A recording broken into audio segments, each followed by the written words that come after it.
Hey everyone, it's Patricia. Thanks for coming back for another episode of the Bad Chinese Teacher podcast. Rachel Cassella, now Rachel Rose, she just got married this past summer. Rachel and I were in almost all the same Spanish classes from 7th grade all the way up until senior year of high school. After finishing her bachelor's and master's in 2015, she became a Spanish teacher at Valley Regional High School in Connecticut, where she is now the World Language Department head and has also begun teaching French. I feel like a lot of people say this about their friends who become teachers, but every time I talk to Rachel, I can't help but think about how lucky her students are to have her. Her passion for languages is obvious and palpable, but she truly is a teacher that goes above and beyond. Classroom teaching isn't even the half of all she does at Valley Regional. She's also running around planning volleyball tournaments, coaching debate, organizing student exchanges, traveling with her students to France, Spain, and Canada, and even running a video podcast for her school. But even amidst all this, Rachel is an incredibly competent, experienced, skilled language teacher that gives 150% in the language classroom, which is something you'll be able to tell from the first few minutes of this podcast. In this episode, we talk about our high school Spanish class experiences, how intensely personal and transformative language learning can be, the immeasurable value of traveling abroad, and we also spend a ton of much-deserved time singing the praises of TPRS. Small disclaimer, the audio on this episode is a little funky at parts, but this episode is genuinely one of my favorites and totally worth it. If you're a language teacher, or if you're a former high school student who's ever wanted to eavesdrop on your teacher's conversations in the teacher's lounge, you'll love this episode. Hope you enjoy.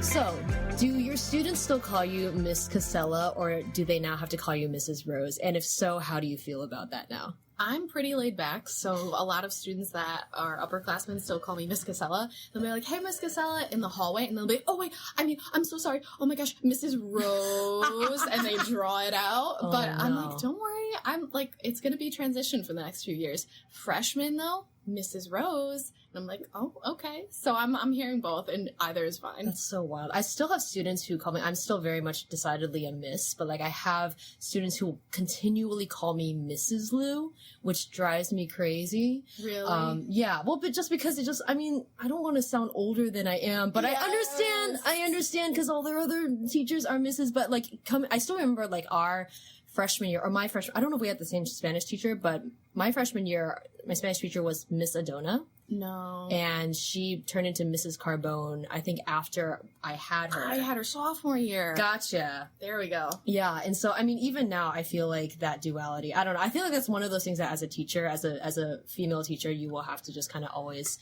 put in the back of your mind of one of those, like, stupid things that you have to be hyper aware about. But anyway, Rachel, the reason why I mentioned high school is because we went to high school together. We did. And we graduated in the same year. Mm-hmm. And 10 years later, we are now both language teachers in Connecticut. And so just want to ask where you teach now, what you teach, and what your major was, and how we got here. How did you get here? So yeah, it's pretty wild. I teach at Valley Regional High School. It's a regional school, so the towns of Chester, Deep River, and Essex. It is located in Deep River. This is my 6th year teaching, and I have been teaching Spanish and French. Oh man. I can't help but wonder whether our Spanish teachers now, if they look, I remember that Mrs. Weisenbach wrote my college recommendation, but I don't think she knows that I now teach language. I told her. Oh, great. Okay. Yeah. So you still keep in contact with people back at BHS who taught language. what did they say about that when our old teachers found out that you became a Spanish teacher as well? I don't know. I think I was in contact with Miss Weisenbach while I was still in university and hadn't decided if I was going to teach social studies or Spanish. Mm. So it wasn't like this momentous moment where I was like, hey, guess what? But maybe they're surprised. I don't know. I always wonder, like, how did they perceive me as a student? Was I studious? Was I a bit mischievous? Did they take me seriously? Did they think I was smart? Like, those questions still run through my mind as an adult. I feel like we'll figure that out once our students get old enough to become, like, if one of them becomes a teacher, then I feel like we'll finally understand that. I don't know. I feel like that's always so wild because, like, yeah. Let Mrs. Weisenbach know that I said hi. Maybe we can meet up sometime. But yeah, we both took Spanish in high school. Mm-hmm. And how did taking Spanish at Brantford High School turn into, like, teaching Spanish at Valley Regional now? I would say that Ms. Weisenbach especially did have a huge impact on me. I had her for junior and senior year. And we were in class together, We were in class together for both of those years? I think so. Yeah, so I just remember, like, kind of walking down that C wing, right? Yeah. And kind of feeling really good. I always felt good walking into her class. I felt like she was a laid-back, fun, kind teacher who cared about us. You know, sometimes and then you try to piece together and remember what it was actually like and what you did every day. And I think more than the lessons, just the attitude of the teacher, how organized they were, how open they were, and how they kind of delivered lessons that either, reached you or not.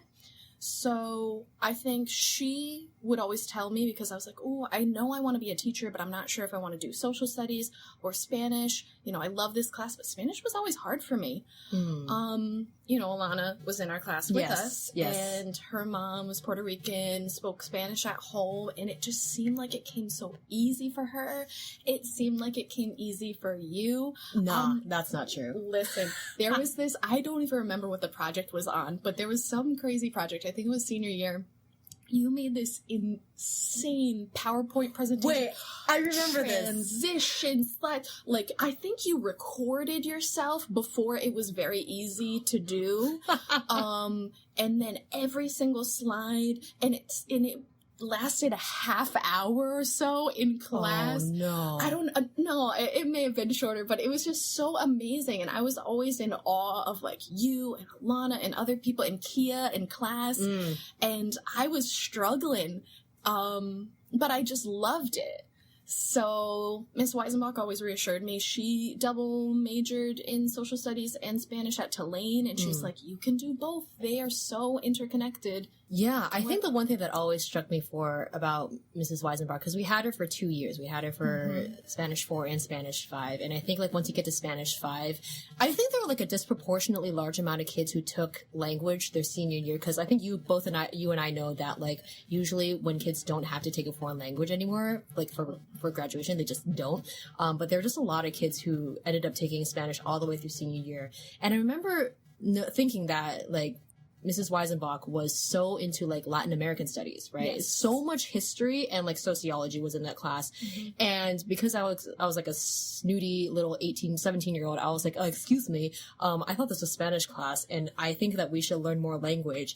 And then it's only, like, now that I realize, I'm like, nah, that, like, so it's, I mean, the two, yes, language acquisition, important, but, like, knowing that was her passion, and knowing that realistically speaking, right? And I think about this all the time, that, like, realistically, even if you take Spanish as a senior in high school, it's not as if you're going to use it every day, in the future. It's not as if every one of us was going to be bilingually fluent in Spanish, but we all walked away at least with, like, that knowledge or an appreciation or, like, an understanding, greater empathy for Latin American culture. I think the one thing I'll always remember from her class was the Trujillo trial, which was so relevant because, number one, it's so, like, it was done in Spanish, like, doing mock trial in Spanish, and our class in particular, because we did Model Congress, and we took it so seriously. I think, was it for, like, a final exam or it was like for, and I remember, like, having to do mock trial in Spanish. And it was just, like, the more I think about that project, the more I'm just like, yo, interdisciplinary, whatever.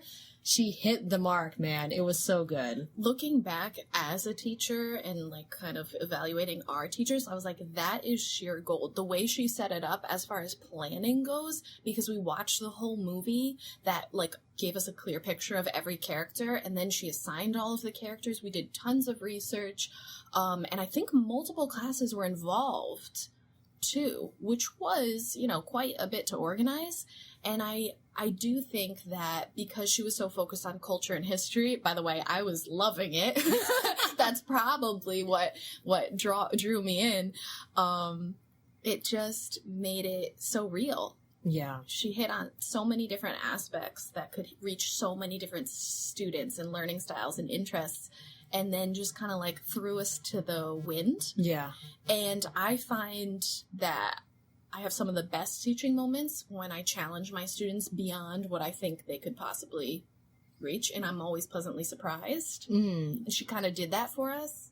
Yeah, I think what's really impressive about something like that is, like, you could say to yourself, someone who's never stepped into a classroom before could look at that project and be like, yes, this is what education ought to look like, and let's do this really cool thing. But I think, like you said, it's not just about the fact that she had the idea for this project. It was how carefully she scaffolded it and how carefully she planned it. Because the thing is, like, if you're, and I keep saying this about, like, you know, teaching really, really smart kids who naturally work hard and are naturally motivated is, like, I always say, like, you could throw any textbook at them and they will probably learn something. You can pat yourself on the back for it. But the true challenge in teaching is, like, what do you do with 25 kids in your classroom who, like, you know, don't want to be there and are dealing with, like, a bunch of other classes that are equally, if not more important than yours? How do you keep that invested in the same way that you are invested?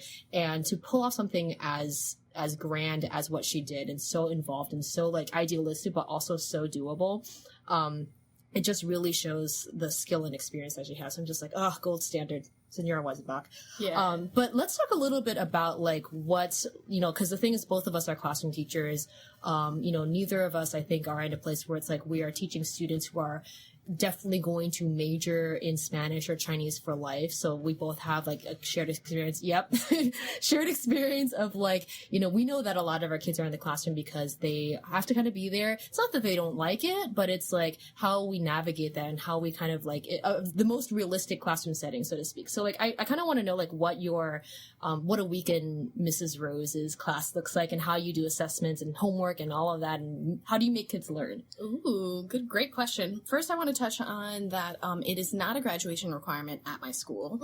Nobody has to take a language if they don't want to. Wow, I'm impressed already. Yeah, so we get, I want to say students that want to learn a language, but most say, you know, I do an inventory at the beginning of the year, why are you taking this class? And a lot of say, I have to, you know, it's good, looks good for college. So although it's not a graduation requirement, it's highly encouraged. Anyway, I do love all of my students, and a typical week is quite regimented, I would say. And I love routine, and I think students appreciate routines. So I've kind of gone with a thematic day of the week type organization. On Monday, we do Lectura Lunes or Livre Lundi. So it's 10 minutes of sustained silent reading in the target language. And that could look a variety of things. It could be the Duolingo stories. They can listen to somebody read them a story on YouTube. They can grab any of our TPRS leveled readers that we have, like, tons of titles, and read. They can look up an online ebook in the target language or an article, and we try to just, whatever you want to do, you do it. So that kind of helps me Monday morning. It's planned out. You're ready to go. They're relaxed. I'm relaxed. It's on the board. Everybody knows the plan already, so there's no, like, guessing. I do 10-2-1. So 10 minutes of reading, 2 minutes of recording yourself reading, and 1 minute to post to Google Classroom. Go. So wow, so good. I think it's fun. Our whole department does it. Everybody, like, knows about it, and it's just easy. Then we may review some vocab. We may practice on Conjuguemos, this website, you know, 5-minute graded practice. It's just strict conjugations. We could do a Quizlet Live. Maybe just, like, kind of getting into the week.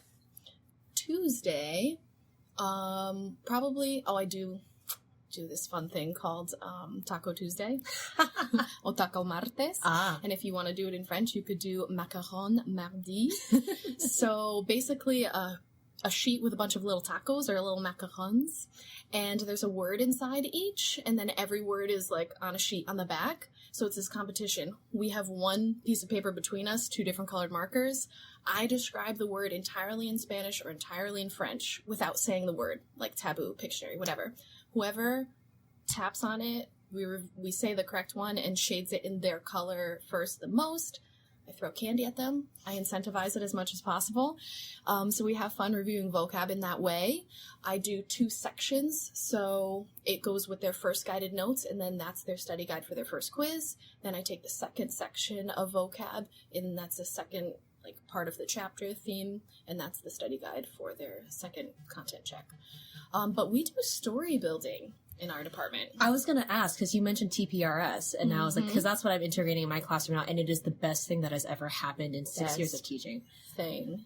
ever. How do you do, so like, I know that when we were both in Spanish class, it was very legacy, like, you know, which is totally fine. But like, when did you guys move over to TPRS, and like, how do you reconcile the differences for how you learn Spanish to how you're now teaching Spanish and French as well? Absolutely. I do appreciate that Weisenbach pretty much never took out the textbook. Yeah. First year was like trial by fire, and I was kind of using textbook and, like the materials that accompany it, quizzes, tests, whatever. But I found that, you know, it's a memorization game. If you're giving any type of homework, it's just a copying game 5 minutes before class. There's not a lot of, you know, higher order thinking, you know, depth of knowledge, number 4 going on there. So basically, we have an incredible department member named Elizabeth Sawyer who brought storytelling to us. And it actually took me like 2 or 3 years to even open up to the idea. At first, I was like so threatened by it. I was so scared because that's not how I learned, and I didn't know how to do it, and I wasn't sure that it was going to work, or that I was even capable. But, you know, she kind of spearheaded it in our department and has refined the process to something that I think is incredible. We just had a full release day to work as a department on writing our stories. Oh, the dream. Oh my gosh. We all just feel quite good about it. You really don't have to plan lessons. No, and that's the best part of it, isn't it? Yeah, you see where it goes and where the students take each story. We have quite a good like formula for how we create it, and we have spent years like refining our curriculum with specific can-do statements that are literally on each part of the story slide. So most stories have 4 parts. If it's a theme about, we just did our medical theme in Spanish 3, now we're going on to city and country life.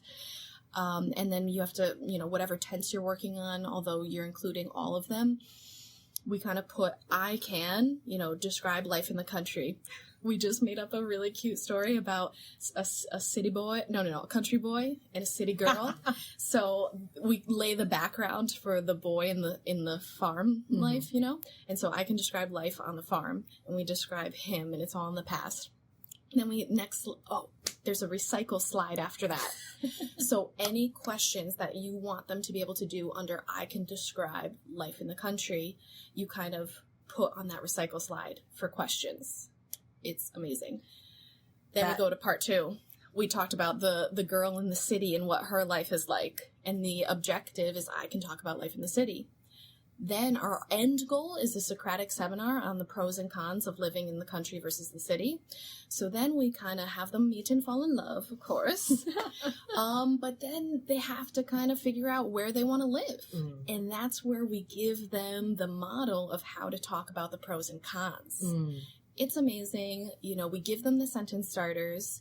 We give them, you know, the syntax, the grammar, the vocab, but there's so much room to differentiate, to let students' curiosity and creativity like shine, and it's always a different story. They have a notes sheet to summarize all of these notes. They have to record each part after we like create it. They have to make their story different. They need to practice that numerous times with friends if that's what we're assessing them on. This chapter's a bit different. But it's wild. That's so cool. I feel like what you're describing is like what I want my classroom to look like in the future. Like not only just how you're doing it, but also having like a full department that like collaborates on those ideas. Because right now I'm like a 1-person department, which is usually the case with Chinese. Usually I have like not more than 1 or 2 teachers. Yeah. And so like trying to figure this out on my own has been really, really hard. And you constantly feel like you're, you know, making way too many materials that end up not working out. Do you get that experience a lot? Yeah. That's why like I'm open to meet up any day of the week. I did see your post though. Didn't you take out all of your desks? Oh yeah. Yeah, and we're doing the same thing. So like we can adopt you. And I would love that. Yeah. No, let me know when you're meeting because I would love to. I feel like the one, there's only been 2 teachers. I've been reading TPRS blogs like, you know, like breathing air the past 3 months. And there's only been 2 Chinese teachers who really, or 3 Chinese teachers who really do TPRS, and really advocate for it. Just because Chinese teaching as a whole is very legacy, not just even like legacy in terms of how we teach foreign language in the US, but like how we teach Chinese in China, which is like legacy on a whole other level. But one of the challenges that we run into with TPRS, with Chinese is the reading part, because you can't really like, you know, going from speaking a story to like reading characters that have no correspondence to what they've been hearing all day or all week has been very challenging. But one of the methods that Terry Waltz, who is a teacher who speaks like a bajillion languages, but is like kind of, she's written a book for TPRS for Chinese, which is like amazing. She does this thing called cold character reading, which has been super interesting because basically what she does is that she just projects characters without any romanization. And she just reads it out loud and has the kids jump in as they feel comfortable. And what you notice is that like even without them ever having a vocabulary list telling them this is how you sound out this character, the kids start associating like, oh, this character sounds like this other word we've been talking about all the time. And you never have to like actually tell them what, you know, give them a list, which is like, I feel like that carries over to like even, you know, I mean, Spanish is less so just because I feel like Spanish, what you see is what you get pronunciation wise. But for French, I would imagine that like this association between like spelling out a word when you have them go then and write, you know, like the association. So like, how does that work out with French, with reading? There's some tricks, and I would say TPRS helps immensely so that they can associate things, but I'll be like, all right, so basically you don't pronounce the consonant at the end of, you know, any word. Just cross out all S's, cross out all T's, cross out the end of all of these words. Actually, for years with my vocab list, I would give an anglicized pronunciation guide, and it would look crazy, but they actually appreciate it. I would give full sentences with pronunciation guides. Ooh. But we definitely go over pronunciation rules, watch videos, and use like a variety of resources like Yabla. Have you ever? I have heard, but I have not used. It's kind of cool. Or Easy French. Okay. Or Easy Spanish, where they have subtitles like matching underneath for every word that's being spoken. But in regards to what you were saying about reading the Chinese characters and having like no correlation between what they look like and sound like, it's kind of the same thing that TPRS allows with grammar. You don't ever have to teach a specific tense if you're putting it in context. So it's almost like osmosis, that they can learn pronunciation, they can learn grammar, they're just learning structures as we learn language as children. Yeah, I feel like that's amazing. I've always wondered how that works out with like languages that are so conjugation rule heavy, because I feel like TPRS as it applies to Chinese grammar is makes total sense, because everyone will always say Chinese has no grammar and you just have to feel it. Well, I mean, you could say that about like everyone in their native language feels out grammar, right? Yes. And so it just really like grabs onto that instinct and takes it to its full advantage. And I love that like we can do that with high school students. Yes. So it's not even as if like, oh, you have to like wait until, or you have to like do it when kids are like 5 and their brains are mushy and soft and able to absorb. No, it's like, this really works. And, you know, I imagine that like, I don't know, I would love to, I'm looking for like another teacher to learn another language from using TPRS so that I can actually see that from a student perspective. I haven't been able to find one yet, but I feel like that would be, you know, also a testament as to like adults can learn this way too.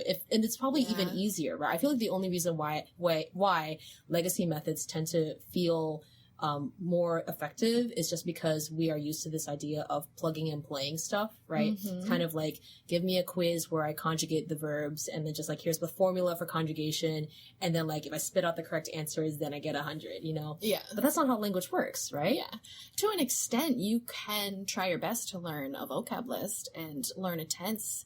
If you really want to like master it, I think those methods come out, but I don't think they're tried and true for everybody. And I don't think they're first resort tactics, although I would have answered this differently, you know, 6 to 10 years ago. Right. Yeah. I feel I feel the reason I also was doubtful when I was looking at TPRS, because I was like, this is so idealized, right?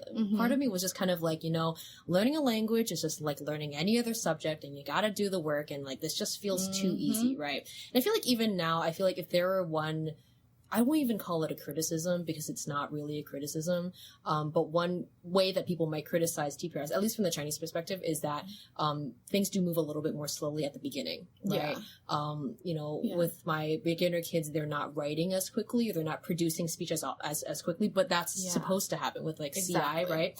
But I think that being said, it does emulate. I mean, I feel like classrooms get a lot of flack. Classroom teaching gets a lot of flack for language, for being, not representative of how, I don't know, people learn language by just moving to Spain for a year and then all of a sudden they're fluent in Spanish. And so I feel like a lot of people who are hobbyist language learners will look at the public school classroom or the K-12 classroom and be like, here are all the things wrong with learning a language with a teacher, right? Yeah, exactly. My thoughts, exactly. And I feel like, I don't know, on the one hand, I'm conflicted because I think both you and I have had the experience of traveling, and then that's where kind of our language and as well as our interest really kicked off. So there is something to be said about like learning a language and gaining fluency through experiencing firsthand. But there is, the classroom is still really important. And so like that being said, how have you seen like, through your own experiences, the efficacy of like the classroom being a device for learning language? Oh, that's a big one. But I just wanted to mention when you said, like, just move to the country. Obviously, the prime example is people live in countries for their entire lives and never learn the language, depending upon what type of bubble they are in and access they have to, people who can speak for them. So just going to another country, being dumped there, you're not going to learn. If you go and study abroad at a university and you take classes and you've already had classroom background knowledge learning for, I think the biggest criticism that we get is I've taken Spanish for 10 years and I don't know how to say anything. Or adults will be like, I took it, elementary, middle, or just middle and high school, and I can only say, ¿Dónde está la biblioteca? Like, literally. I'm like, yeah, I took math for 12 years and I can't, like, give me an algebra problem and I won't be able to do it. Same thing for science. Like, give us a break here. It really has to do with your passions in life and language is upkeep. Like, you can't, even if you maybe learned it to the age of 5 and you were immersed in the culture, if you switch, locations, then it may be all lost, or you need to keep up with it and have people to talk to through all the years. But success stories in the classroom is the main question. Sure, yeah. I think the most successful students that I have actually are interested in the big picture of language and are really interested in the culture and the people. And they understand the value of being able to speak to somebody in a language that's not their native language and to communicate ideas and understand other perspectives around the world, and are really excited to travel. And those are the students I embrace as well as all others. And I just try to give them examples of how you're definitely gonna, in this country, you're probably gonna use Spanish. And so many people that we graduated with, so many of my friends are asking for resources all the time because they didn't realize how much they were gonna need it for their job, or how much it could actually help them professionally if they were proficient. So I think the challenge, most students don't want to learn a language, to be honest. Yeah, because you're like 15 and you don't want to really learn anything, because learning is hard work, right? Or, you think it's hard work. Well, it's hard work. Many cannot see the connection. Many have been discouraged. Many don't think they're ever going to travel in our very, American-centered, like, don't travel, it's dangerous. The world is a very dangerous place. Right. So the motivation is not necessarily there, but I love that challenge. I love it. I eat it for breakfast because it gets me amped up. Most students would probably say I'm a crazy Spanish teacher, like most language teachers, right? Because, we can make it extremely fun. We can kind of do things that other classes can't necessarily. We get to know our students on a whole nother level because communication, like, the best is about yourself. So we get to learn about their lives. The more connections I can, make for a student with their personal lives, their future, their hopes, dreams, ambitions, maybe even travel ambitions, the better. So I think those are the most effective like techniques I can possibly use. At my school, we're also extremely lucky to be able to travel, and we can talk about our travels. Yeah, no, actually, you've taken students on multiple trips to Spain, just Spain, or Spain and France. Spain and France, And Canada. and Canada. How many trips have you done so far? I think I've traveled every year that I've been hired, and so it's thanks to Kate Wheaton, the original Madame French teacher who started I think our trips back in like 2000 or 2002. It started as a pen pal program through Yale. They were trying to encourage more exchanges, and she started the exchange with France, and then France gave us the name of a school in Spain because we just have French and Spanish at our school right now. And so she took me under her wing immediately. My first year, I got to go to Paris in her annual, it's not an exchange, it is an amazing trip to Paris where you just spend the 8 days being a tourist. Wow. And since she lived there for 2 years, you know, she takes us to all of the best museums, attractions, just literally everything. It's so much fun.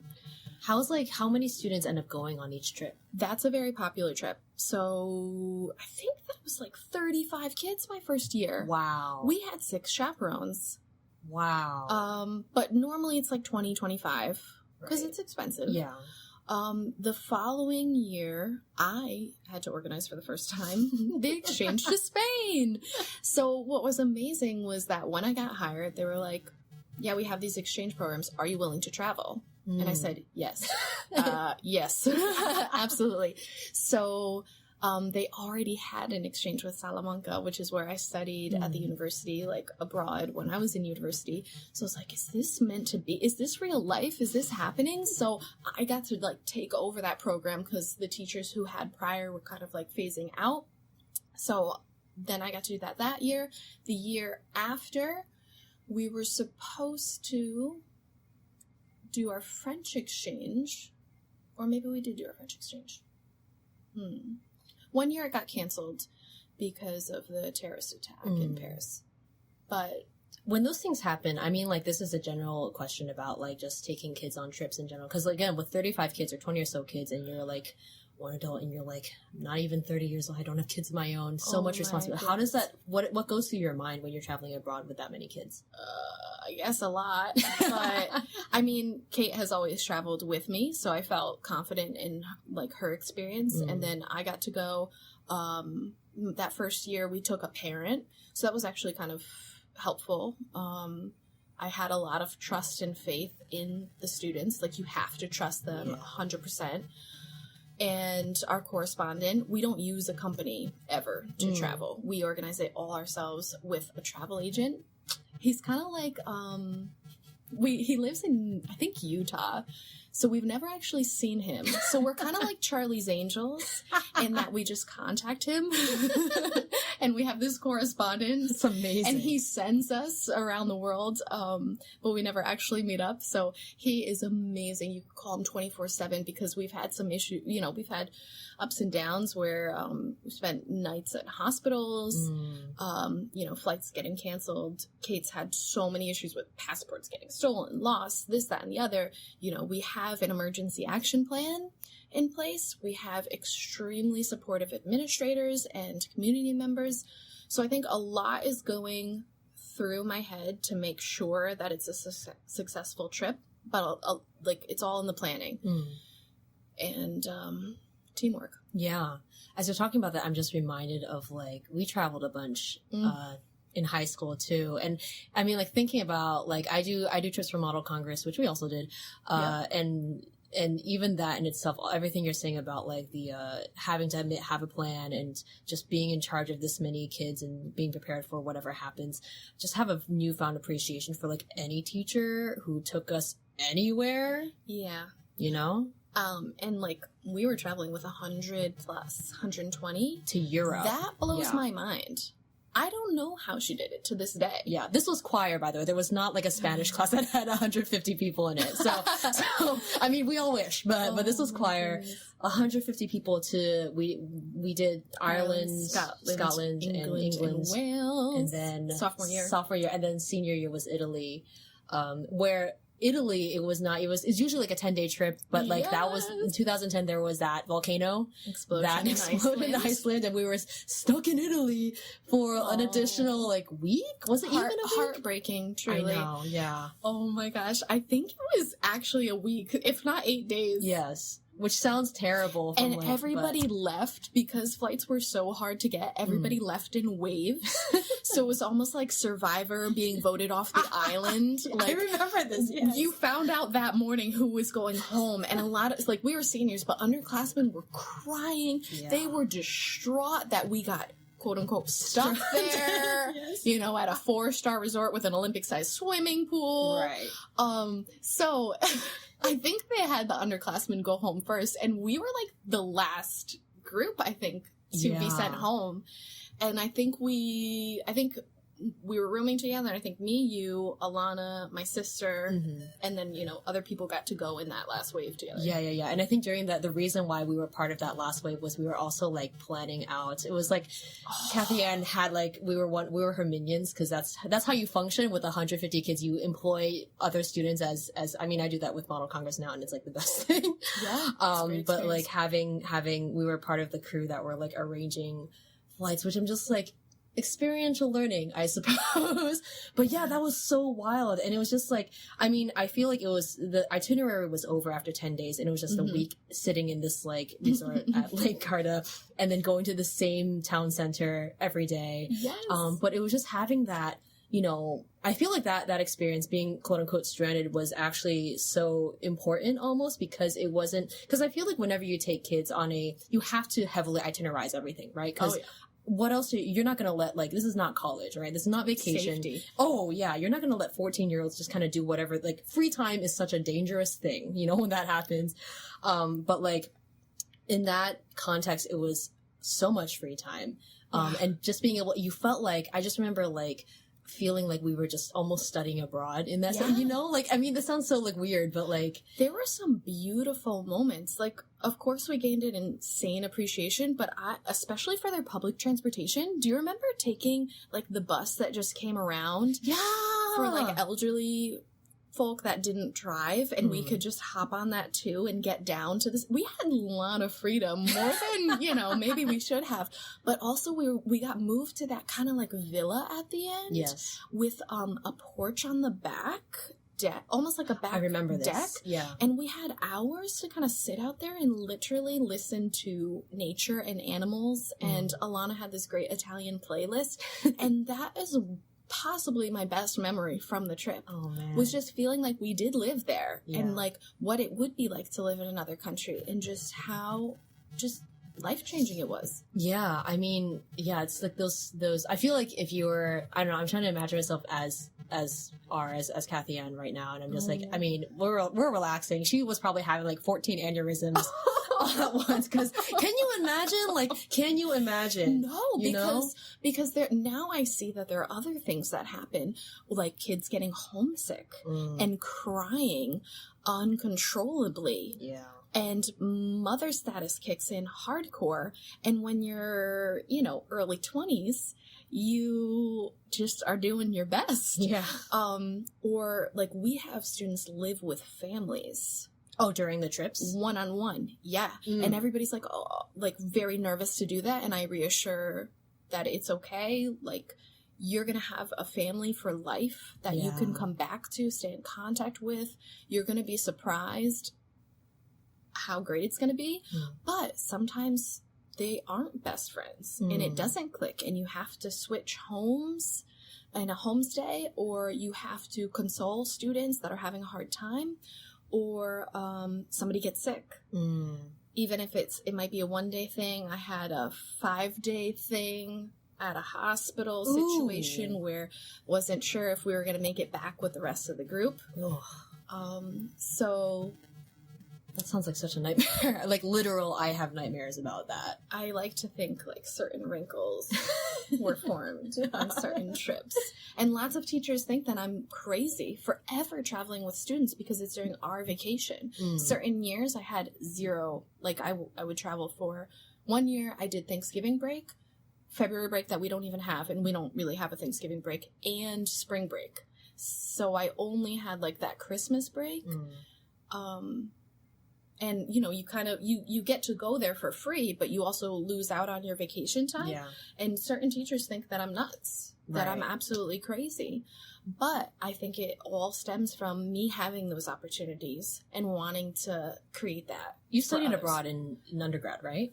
Yeah, in undergrad. But actually, after our sophomore year, I did a summer abroad at Cambridge, like by myself in high school. And then I traveled a little bit to Canada, visited a friend in California, and then went to Spain in undergrad. Wow. Were you able to revisit the places where you were traveling abroad in undergrad with your students? Yes. And I actually have taken pictures where I stood with my friends and made a side-by-side. And I try to get back to that same spot in the cathedral and reenact it. And I tell them and explain it to them every time. And it's just amazing. It's actually amazing. And I try to meet up with whomever I can, my house mother. And then you just continually meet people. And I don't know.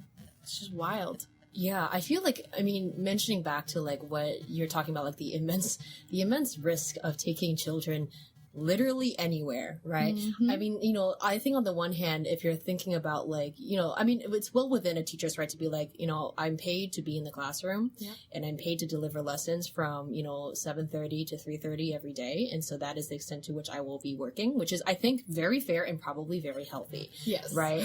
But the thing is like, but because we don't know any better, we do all this like extra stuff, just because I feel like, with language in particular, I mean, no, you could say this about anything, but I think with language, so much, the reason why anyone would be a language teacher in the US, given the fact that like most Americans, or many Americans have this mindset of like, learning a second language is a bonus, right? You know, it's not that people are like, you know, reject the idea at all, but it's kind of like, oh, if you're bilingual, that's really, really cool and makes you somewhat extraordinary. Like, that's kind of like, we're leprechauns. Oh yeah, exactly. Right. And but the thing is, like, if you were to choose to make a profession out of teaching other people this skill that most people would see as being very secondary and, you know, not super necessary, I feel like that really is born out of your own personal experiences. And having kids travel, I mean, on the one hand, you could argue that, like, and again, you mentioned that the trips are expensive and they're an investment, and not everyone can do them, but like, on the other hand, it's life-changing. You know what I mean? And I wonder, like, you know, whether or not even it is, well, no, I can't really say that because I just had a friend on the podcast last night who is like so fluent in English it will blow your mind. And he never left Taiwan until like he was after college. Wow. He just watched a lot of Disney Channel. Yeah. But it's like the culture exposure, right? Yes. It's like having firsthand in personal investment in the, you know, not necessarily culture in like this metaphysical sense. Like, I really enjoy holidays, but kind of like this, knowing that other people exist in other places and speak differently. And you're just like, how limited am I that I only communicate with other people who only speak my language, right? Absolutely. Have you had experiences where like you making like friends who only speak Spanish or French that have, you know, meant a lot to you or like really opened your eyes to the world? Oh, I can go off on this one for a while because it really does. And there's a few things I want to mention for this question in that, you know, learning through Disney Channel, every Friday is Video Viernes. So we really try to show videos to our students that are made in the country, not like Disney dubbed in Spanish or French, but like authentic shows every single Friday. They have to take notes, but it really gets them excited and understanding that there are products from other countries that deserve our attention. Yeah. And even though we may be like entertainment capital, perhaps, there are movies, TV shows, books, and just a plethora of resources written by other people around the world that you may find yourself liking more than anything you've ever read or been exposed to in the English language. So what's really exciting for me, before I get to my friends in that speak solely Spanish or French, is that we have an IB program now at our school. So we have gone through the process and been accepted, and this is the first year of the diploma candidates. And I'm just ecstatic because part of the program, they have to read books in English class by authors that are not English speaking. It's like prioritized in the curriculum. That's amazing. And then, you know, global comparisons and just like consumption of books and TV shows and music from other countries is paramount. So that's awesome. But I do think that there are some, like when I studied abroad and started to branch out of like my group that I was with and met people in Salamanca, that was what lit fire for my motivation. Oh my gosh, like I could have friends in this country that speak this language and it could change my life forever. Like I could come back and I can visit them and I could, you know, talk to them about some of the ideas and thoughts that I have about the world and who I am and like what it all means in their language. And it means so much more because they understand and appreciate how long it took me. And they're also like language learners learning English, and we can have this beautiful like overlap, this beautiful exchange of ideas, thoughts. And I think I'm, you know, quite social and I'm quite talkative and I have lots of opinions. And I guess I just wanted to be able to do that with more people in more languages. You know, you try to throw out statistics of, you know, there are X number of Spanish speakers in the world, X number of French, X number of Chinese to try to motivate them. But until they actually meet a person that they think that they could be friends with and have lots in common with, then that's the real game changer. That's why, like, YouTube existing is amazing. I mean, I actually have days where I say, find a YouTuber in Spanish that you're actually going to watch. You have to be interested and you have to find something that motivates you. So I do have friends that, you know, that I may have met there or only speak Spanish or only speak French. And that also shapes my identity. So when I find myself talking to those people, I feel that I actually act in a certain way. And when you're in that language, it's kind of like different sides of myself that I always thought were there, but never like were able to shine through. So I found personally that learning other language has made me more me. Do you find that? Yeah, no, it's so funny that you mentioned that because again, the friend that I was talking about last night, this also came up.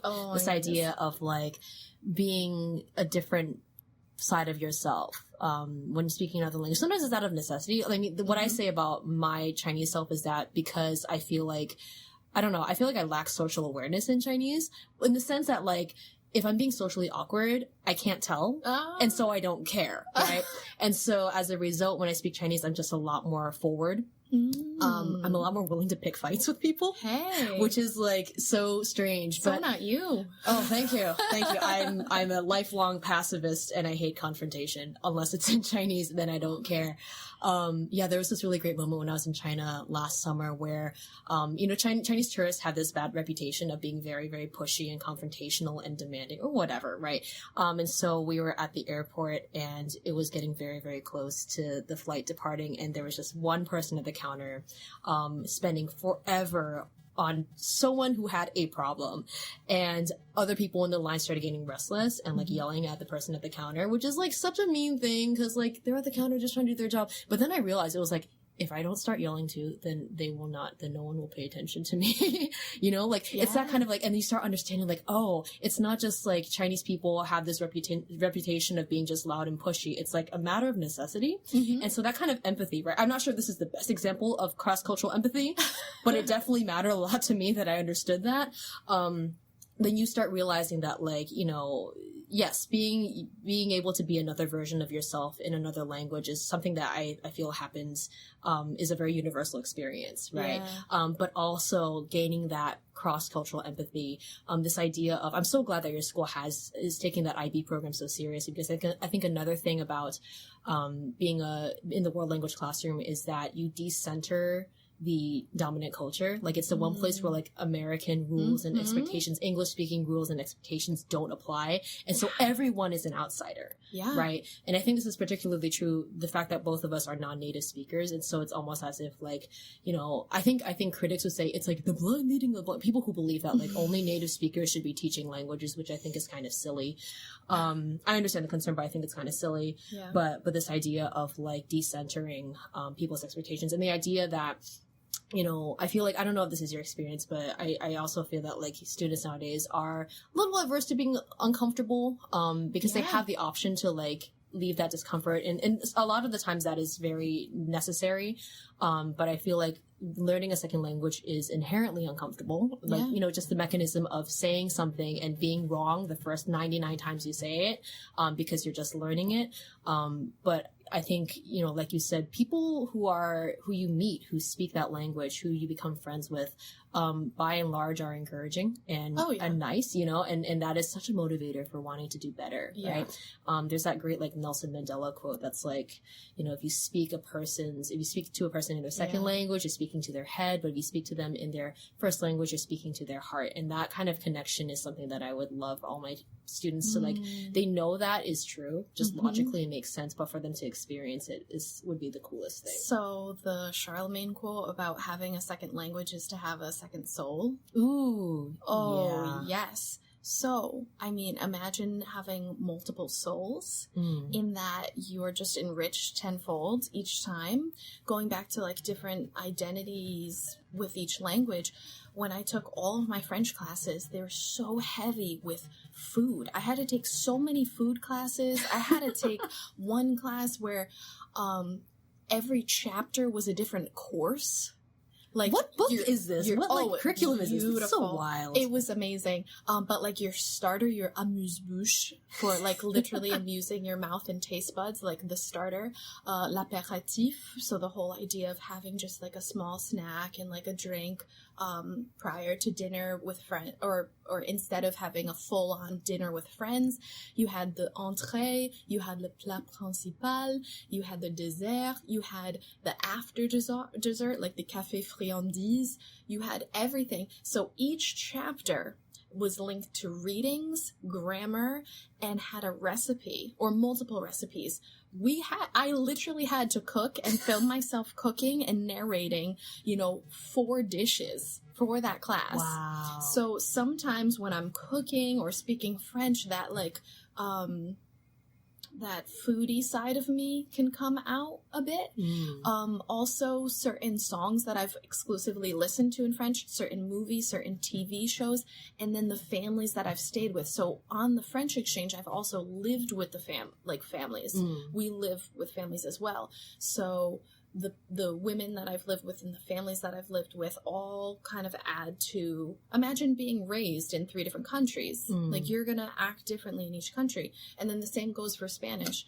All of the movies, TV shows, and music, and the people that I've met add to that.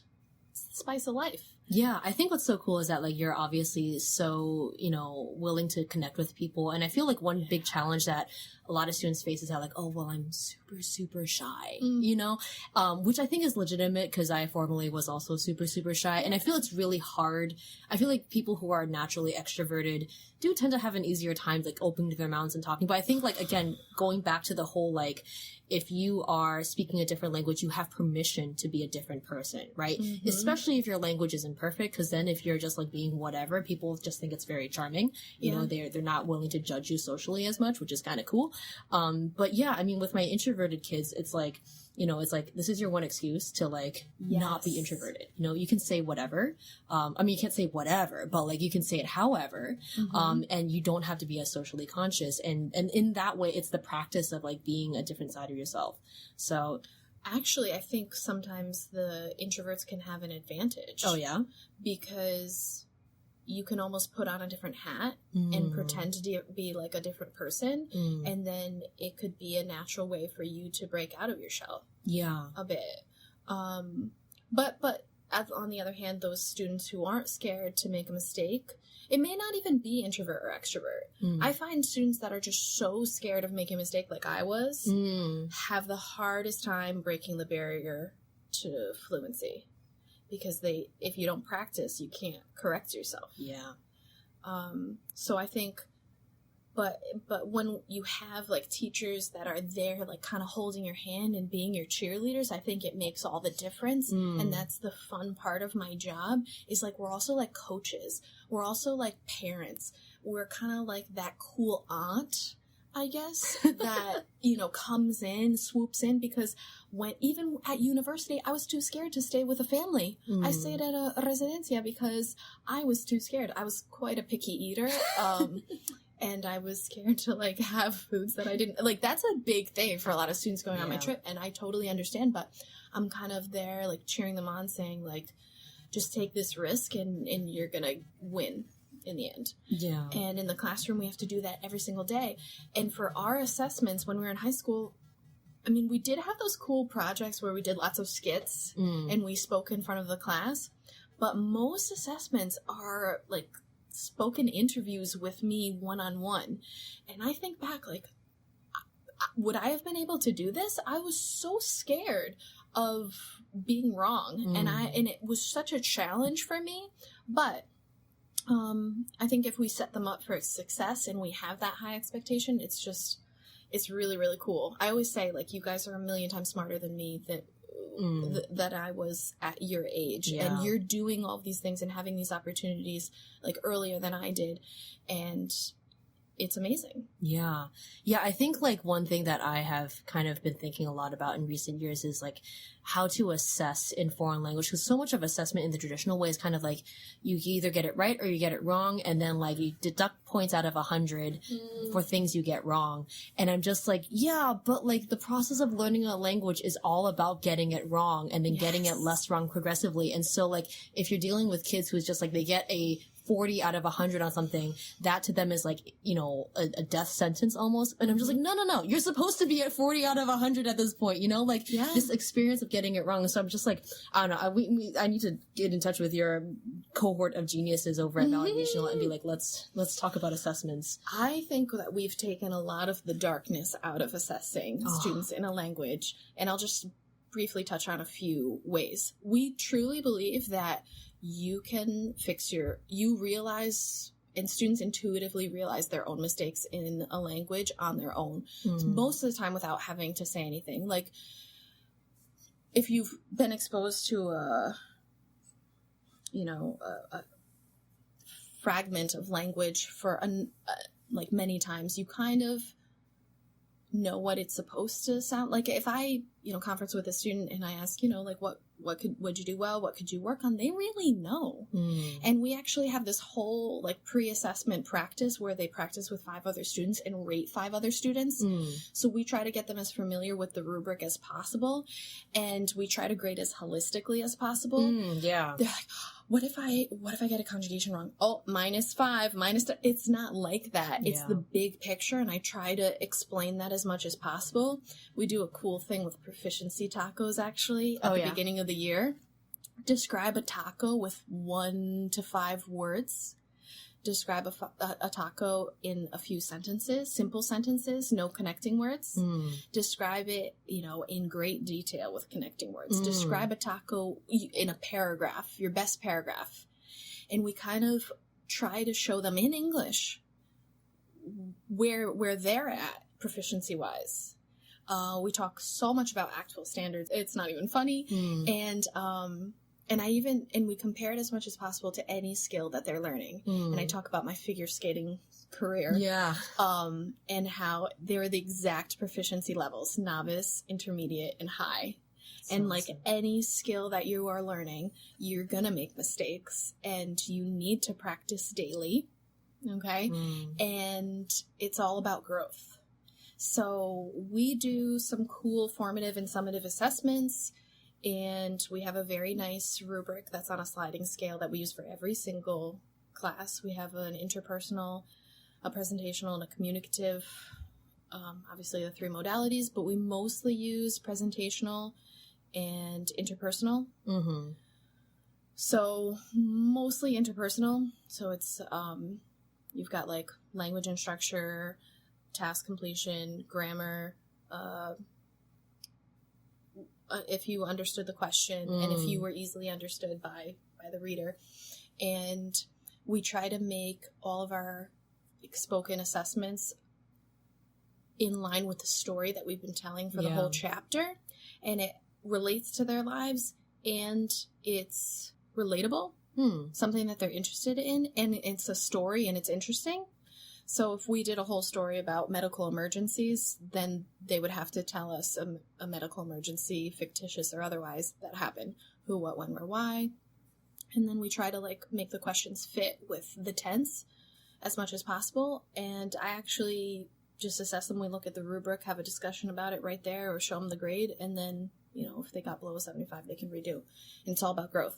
That's so awesome. I feel like on the one hand, if you're a teacher who has never really looked at TPRS or looked at these methods, it's really intimidating at first. Because I think even beginning with story asking, which you had mentioned, it took you like several years to really get used to it, because so much of it, a lot of it feels unpredictable. Yeah. And it's kind of like you have to go with the flow. You have to be very, very dynamic. And I think a lot of teachers who are not used to that, I would count myself in this group as well, but like feel super intimidated by it. But to be honest, when you're looking at, that as well as assessments as being like the overarching goal is proficiency, but that proficiency is not just a set of know these vocabulary words or spell them correctly or like use this, exactly. But it's just kind of like, whenever I grade written work now, right? I used to be I drove myself crazy with this, like looking at every single character and like taking off points if it was written incorrectly. And I just felt like it got so absurd that I was like taking off things like 0.0125 of a point for one little thing written wrong. I'm just like, it's wrong. And if it's wrong, that means there's point deductions, but it's like so like, and it just got so silly. And then, do they even look at it? No, exactly. But you know what they do look at? They look at the little minus point. Like it doesn't even like the little like negative mark, right? It doesn't matter how many hundredths of a point I take off, but the fact that like they see that they got something wrong and there was a deduction for it, that speaks more volumes than what they actually did wrong. And so what I ended up doing now with like written work is that like I just grade on two things, like comprehensibility and volume, right? I count the number of characters you write and can I understand what you wrote? And I feel like that second stipulation really encompasses so much, right? Not just like grammar. And like, obviously I'm used to reading work by students of Chinese. And so I imagine like a native speaker who doesn't teach might have a much harder time comprehending. But I'm just like, if I can't understand it because of, I don't know, your handwriting is too messy, right? Because that's a legitimate thing to kind of grade on, right? Like that's fair. I found that to be not only just easier for me, because now I don't have to go and like do math on how many hundredths of a point I'm taking off, but I can just like, but for them it's just kind of like, almost just cares about how much I write. And that in itself just produces good work. Yes. I had one of the best Socratic seminars. I kind of said, we're not grading this. It was the best thing ever. I just wanted them to speak. And they did. When you kind of take away the pressure of grading, you get so much more back. Yeah. Going back to why do you learn so fast when you're, immersed in the culture and you're in that actual country where the language is spoken? Because you're put in awkward, unpredictable situations and you need to survive. So if you need to purchase an item in food, or you need to order something at a restaurant, or you need to buy a piece of clothing that you really like, you have to express yourself. So that's what I try to reenact in the classroom as much as possible. And I tell them, you're never going to go to another country and they're going to ask you to fill out a multiple choice questionnaire. You're just not. And you're probably not going to have to write much either, unless, for work, you're going to have to craft emails. You're going to have to write probably a lot. Yeah. So, of course, we want you to be literate in all four modalities, but mostly speaking. So we have a disproportionate amount of assessments that are spoken. Yeah. But I find that it's so meaningful. It's so much more meaningful, and it's going to impact their lives. And all of the naysayers that say, I took Spanish for 10 years and I can't say anything, not my kids. They're, you're going to have gone through a lot to be able to express yourself. And that's the whole goal. Yeah, and I think, like, even for those who say, like, well, I took whatever many years of Spanish and I can't speak, well, I'm just like, well, one reason is because you haven't used Spanish in, like, 25 years, right? I haven't used math since AP Calc, which we took together, which I'm like, I still shock myself to think of a reality where I took AP Calc. It's frightening. Right? But, like... Yeah, and that's always one thing. But the thing is, like, it's not, and I feel like, that reality always sits in the back of my brain that, like, if my kids don't end up pursuing Chinese in college or whatever, and it just kind of goes away, yeah, right? Like, it just kind of falls off, because it's not even just, like, you can't really do anything about that, right? No, you can't do anything about that, because it's just kind of like, if they don't continue doing anything with it, then it just will Could go be away. lost. Yeah, no matter how well you taught. But it's more kind of like, if that's the case, right, if that's the reality, then how do we build in a mentality that will, if they, if they decide to like pick up Spanish later down the line, they have the habits that they had when they learned with you are still there, right? They're You're not not starting from zero. right, and they're not afraid to speak, right? I think that is such an important life skill. And so if they're able to retain just that, I think I'd be super grateful. I think that's where a lot of the times when the argument is made for like, when you're teaching language, you must also teach culture. I've always found that to be somewhat of a contingency, where it's kind of like, well, if they can't speak the language, at least they know holidays, but it's not just, I mean, there's definitely value in like doing culture stuff, well. I think it's hard to do it well. But I think it's always about life skills. And I feel like when it comes to like teaching a language, like I said, it is like coaching. And it does feel very personal, and it feels like, you're putting, again, kids who like would not say any words in English, and then all of a sudden you're assessing them on how well they speak. I've had like, parents who really balk at that, because it's kind of like, oh, my child isn't engineered that way. Why they won't speak in English. Why are you making them speak for a grade in Chinese?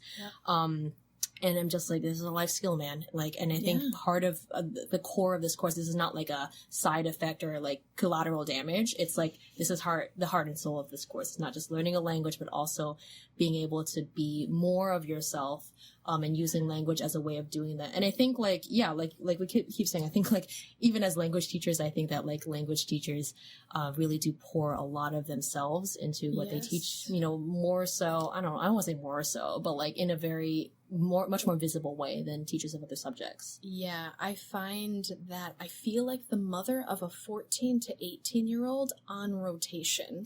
And I know that you're 7th to 12th grade, correct? 5th to 11th. Okay. Yeah. So you probably feel that once you have them in 5th grade, they're, this type of student, 6th, 7th, 8th, and then they get to a point where they don't even know you anymore. They're too cool to know you. I feel like I am there for their awkward 14-year-old age. 15, they're gaining a little bit of confidence. 16, very stressed, and you're kind of there for that. 17, 18, I don't know you, mom. Like, I don't know where you came from. So I'm like constantly on this rotation, and I've never had a child in my life. But I love it. I love it. And I love even like the classroom management conversations that I need to have about how do you feel about this behavior? How do you feel about this behavior? I kind of like eat it up. I love it. Not every day. After the fact, in retrospect, I think it's a nice part of our jobs, actually.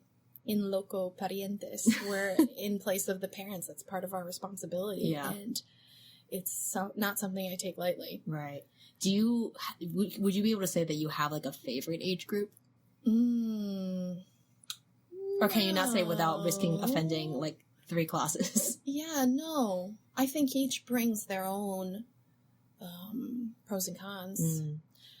I feel like something that's so interesting is that like high school seems like such a compartmentalized time, but you're like the difference between 9th graders and 12th graders, it's like babies to quasi-adults. That's what I mean. It's the craziest thing. By like, we watch them at such a radical point in their lives. Like freshmen, I joke that they're not fully human yet. True. It's a different type of Agreed. animal. Yeah. Especially when that is the hallway that I have. And I even tell them, I'm like, do you know how loud this hallway was last year? Like, I couldn't even walk down my hallway. It was so loud. And some of the things you just randomly, hear is absurd. And now it's pretty chilled their sophomore year, because that's the hallway I have right now. Taken it down a notch, and then you start to see like people forming relationships, having boyfriends, girlfriends, and you're just sitting back observing as the parent, like you do. Junior year, they all of a sudden start wearing glasses and get all academic and buckle down. Yeah. My juniors are like my most stressed out group. It's like something weird happens junior year. Yes, and they're balancing the social, the academic, the emotional, the job. They're all working, they're getting their license, now they're having relationships and trying to balance it all. And so they're kind of getting that young adult phase, and then they get quite lazy senior year. Yep. Agreed. Lazy, and some embrace that final year that they have, that it will never be the same. You will not all ever be here, together like you are now. Embrace it. Cherish these moments. Some people really, really do. Some finally have barriers like broken down. Some break out of their shell for the first time. It's really cool transformation you get to watch.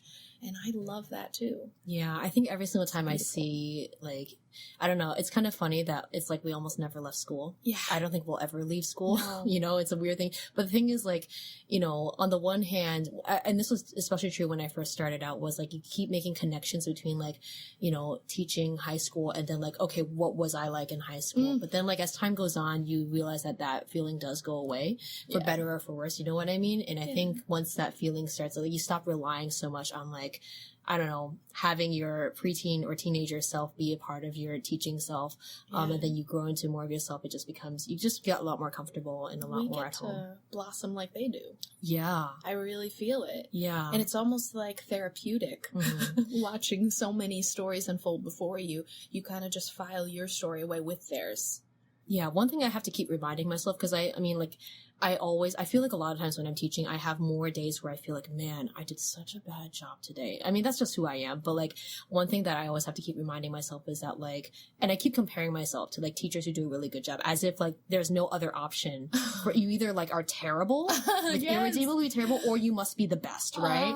And I always have to remind myself, like, these teachers that like I keep saying are like my only option, that's the only version of good teaching, is like, well, they've been doing that for 35 years. How many years have you been doing that? 6? Like literally a fraction of how, like, why are you comparing yourself? And you realize that like, there is always room to grow and to be forgiving to yourself, and to realize that like if they learn, your job is to, once again, it's not necessarily about delivering content all the time. It's like that coaching part is just being, and it takes effort to be and growth to be a good coach too. But it's just something that you learn more and more of along the way. So thanks so much this was the best. I'm like so glad. I hope that all of our old teachers are listening to this and are super proud of us, because I think I'm super proud of us too. Thanks so much for coming on. And thank you. This was the best. I can talk with you for days, hours, months, years, and I think we will. And I think it's amazing that we have each other and some other, like, our role models, and then we have each other to work off of. Yeah, I think that's what keeps you sane during teaching, is knowing that you're not alone. So yeah. All right. Well, thanks so much. And hopefully maybe sometime we'll have you back on, and then we can talk more about all the new things we learned, because this is an ongoing process and we are not experts yet, but as long as you're feeling good about it right now, I think that's what matters. So All right, we'll catch all of you guys next time. Bye-bye. Hey everyone, it's Patricia again. Thanks for listening to this episode of the Bad Chinese Teacher podcast featuring Rachael Cassella. If you're looking for more of her, you can find her on Twitter at Cassella Rachael, Cassellarachael. You can also find a bunch of articles and resources relating to all the stuff we mentioned today on the podcast website, badchineseteacher.com. Over there, you can also find detailed show notes and download links from all past episodes, as well as a place to get in contact with me. If you enjoyed the episode, share it with a friend or a colleague. Be sure to subscribe to this podcast on your favorite platform to get these episodes when they drop. If you love what we're doing here, leave us a review on Apple Podcasts to let me know exactly what you love so we can do more of it. If you haven't already, follow us on social media at Bad Chinese Teacher on Instagram, at Bad Chinese Pod on Twitter, and search us up on Facebook. If you're looking for me, Patricia, you can follow me on Instagram at Patricia Liu, on Twitter at Patricia SQ Liu, and you can find my latest writing at blog.patricialiu.net. New episodes of the Bad Chinese Teacher podcast are posted every Monday. See you next week.